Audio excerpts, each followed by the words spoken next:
Welcome to the TI Precision Lab series on light sensors. My name is Alex Bandari-Young, and I'm an applications engineer at Texas Instruments. When choosing a light sensor, there may be many specifications to consider.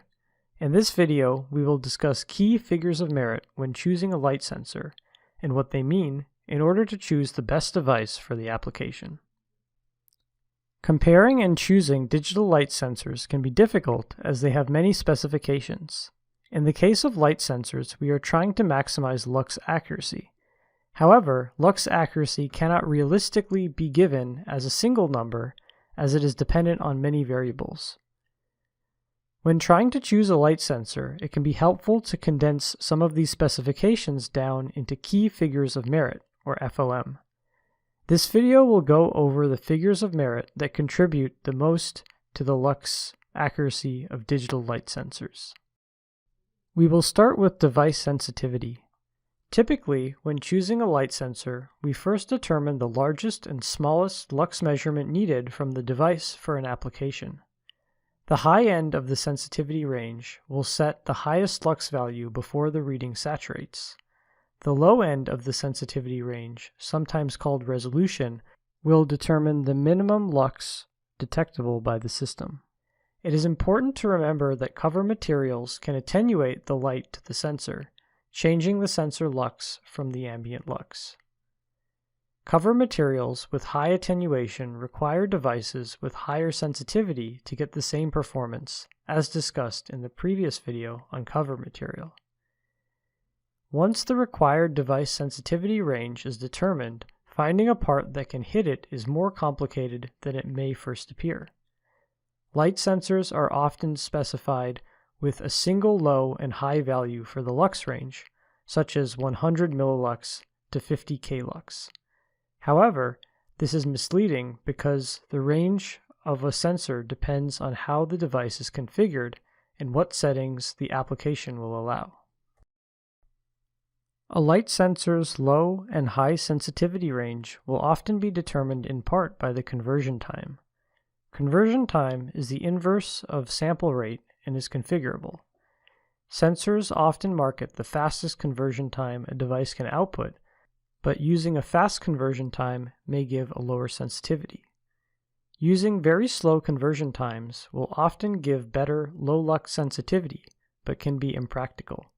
Some applications require fast conversion times to ensure the system can respond quickly enough to changing ambient light conditions. So to find a device that will have the required sensitivity, we must determine the slowest acceptable conversion time and look for devices that can meet it with the required sensitivity range. Some devices put this data in useful charts like the one displayed. Notice the maximum lux value or full-scale reading is determined by the sensor gain and the minimum lux is set by the conversion time and gain. We can see with a 400 millisecond conversion time, the sensor has a range of 10 millilux to almost 42 klux across all available gain stages. While the lux sensitivity of a light sensor is important, it does not alone determine the accuracy. Another factor to consider is noise. All digital light sensors will have some random inaccuracy when converting from light to the digital output, which we call noise.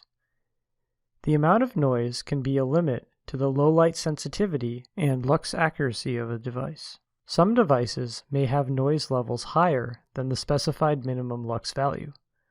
Also note that noise may vary with the conversion time setting. A sensor's noise might not be specified in the light sensor datasheet, in which case real-world testing may be required. Light sensors often have issues that can cause them to deviate from their ideal measurement limits beyond the limits of sensitivity and noise. Process variation will cause sensors to have unit-to-unit differences in sensor gain. This results in a difference between the reported and actual lux values. This unit-to-unit percent variation may be given a maximum value in the datasheet, which puts a limit on the absolute lux accuracy. As seen in the first plot, the unit measured has a minus 15% gain error, resulting in all lux readings being 50% less than the actual lux level. In some applications, like light-based tamper detection, gain error can be ignored as only relative lux accuracy may be required. Knowing the absolute lux difference between the open and closed case is not useful. The system simply needs to know if a relative change in lux has occurred. If absolute lux accuracy is required, it is simply best to choose a sensor that exceeds the accuracy requirements. In addition, a unit-to-unit calibration can be used to reduce the gain error, as we will discuss in the next chapter of this series. However, even if the gain on a light sensor is perfect, most devices will have some percent error that varies based on the input lux level. This causes the sensor's reading to be not linear with real lux, as seen on the second plot. This is called linearity error. Linearity error will affect both the absolute and relative lux accuracy, and cannot be calibrated out. Since linearity error puts a cap on the lux accuracy, sensors with low linearity error will be desirable in most applications. As mentioned previously in several videos, the human eye is sensitive to different wavelengths of light by different amounts. This spectral sensitivity curve is called the photopic response. Spectral matching is critical to a lux sensor, as deviation from the photopic response is simply measuring the wrong thing. Worse yet, the lux error will change with different light sources and cannot be simply calibrated out.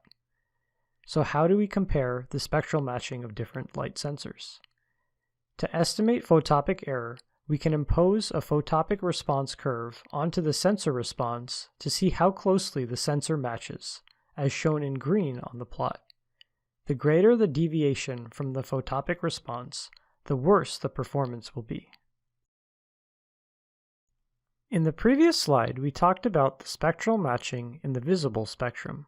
However, light sensors often have some sensitivity to light outside the visible spectrum.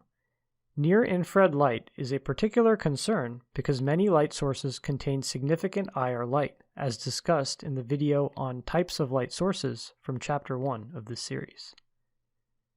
As an example, see the plot shown for spectral output of an incandescent light. Furthermore, many applications such as IR camera night vision using IR emitters and remote controls purposely emit a large amount of IR light. Even a small spectral sensitivity to IR light can cause significant lux errors. The best way to fix this issue is to simply choose sensors with the least IR sensitivity. A good figure of merit for IR sensitivity is to divide the sensor response to IR by the sensor's peak visible light response. 550 nanometer typically represents the peak of the photopic response, and 850 nanometer is a common wavelength for IR LED illumination.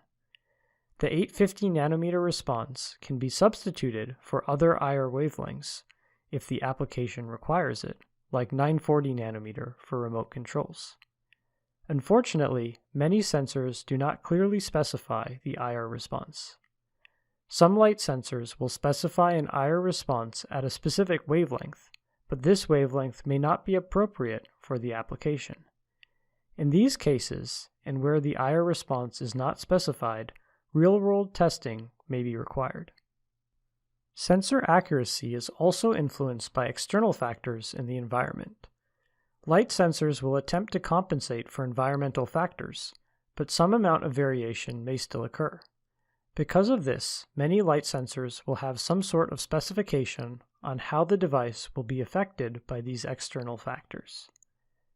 A good figure of merit for these effects is to find the maximum percent reading variation across the application's environmental requirements.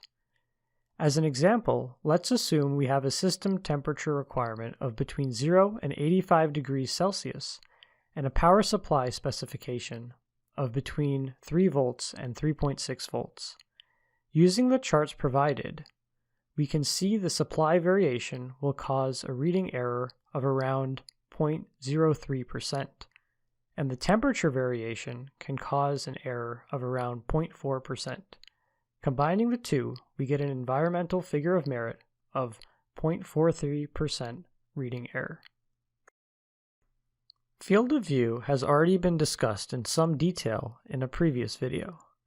As a reminder, the field of view is a description of how a sensor responds to light at a given angle. The sensor's field of view should typically be larger than that of the desired system field of view. Luckily, this figure of merit is easily found in most light sensor datasheets. Using a sensor response versus illumination angle chart like the one displayed, we look for the point where the reading is half of the 0-degree response. On the display chart, we can see that the sensor response at 0.5 is an illumination angle of 47 degrees, making 47 degrees this sensor's field of view. In summary, light sensor lux accuracy is a function of many independent variables. We have covered some of these figures of merit to help navigate the many light sensor options available to a customer. In the end, only real testing using the real use case will yield the exact sensor performance, but with the help of these figures of merit, one can start testing with parts that much better match the application. This will shorten device evaluation times, leaving more time to integrate the final system. Details on testing devices will be covered in the next chapter. To find more light sensor technical resources and to search TI products, please visit the link shown. Thanks for taking the time to watch this video. Please try the following quiz. Which of the below is likely not affected by the sensor conversion time?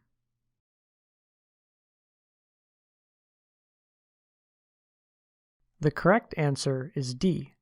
Light source variation is often dependent on sensor spectral matching, but not on conversion time.